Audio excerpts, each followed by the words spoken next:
Thank you so much for talking with us today, Maggie. Thank you for your time. I just want to ask you, there was something that didn't come up in today's forum. It was the issue around employment for people with disabilities.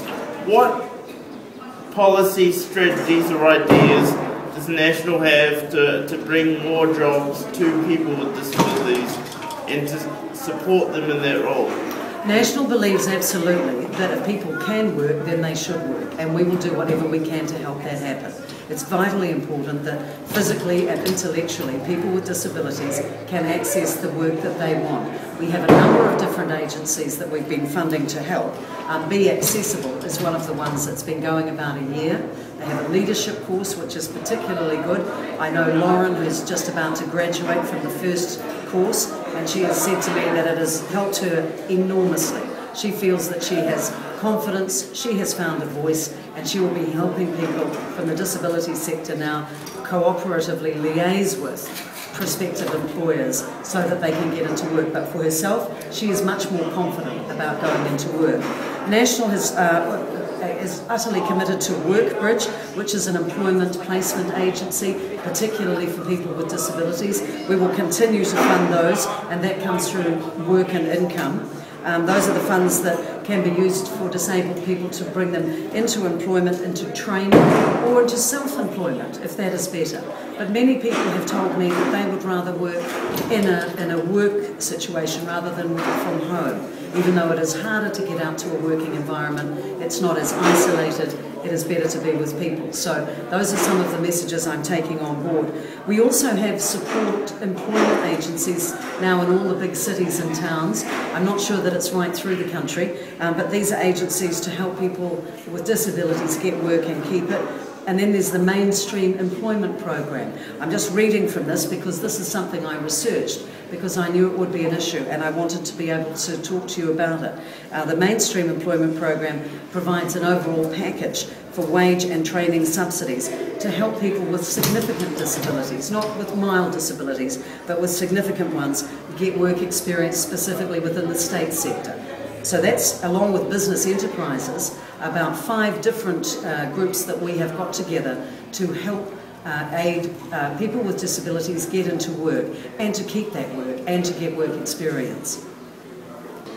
I'd like to talk to you about National's policy on being against raising the minimum wage to $15.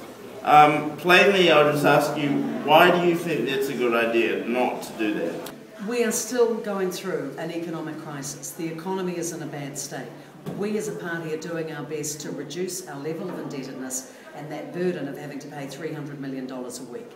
In a recession, the people on the margins of society in the workforce, I mean very young people, people who are older and people with disabilities, they are less likely to get work if the employers are going to have to pay them $15 an hour. The employer of the small businesses and anyone but very big companies would find it extremely difficult to take the choice to pay that amount of money when they could be getting someone who has a lot of experience in the workforce, a lot of training, who is fit and able-bodied in every way.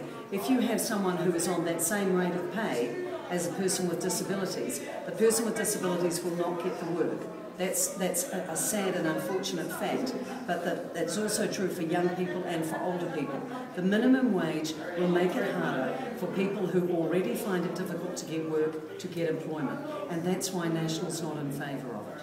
Thank you for that. I joined the National Party because I believe it has the right solutions for New Zealand in these troubled times. I am somebody who is a people person. I'm the North Shore candidate for National. I'm the first woman that National has ever chosen to be a candidate in any electorate north of the Harbour Bridge, and I take that responsibility very seriously. I have had a mother with dementia, I have had a cousin with Down syndrome, I have a family member who is profoundly deaf and another who is blind. I am aware of the issues regarding physical disabilities and intellectual disabilities, and I hear that there are problems. I understand that we need to do more as a party, as a government, as a nation to help everybody do the best they can do and be the best people they can be within the confines of whatever issues they may have.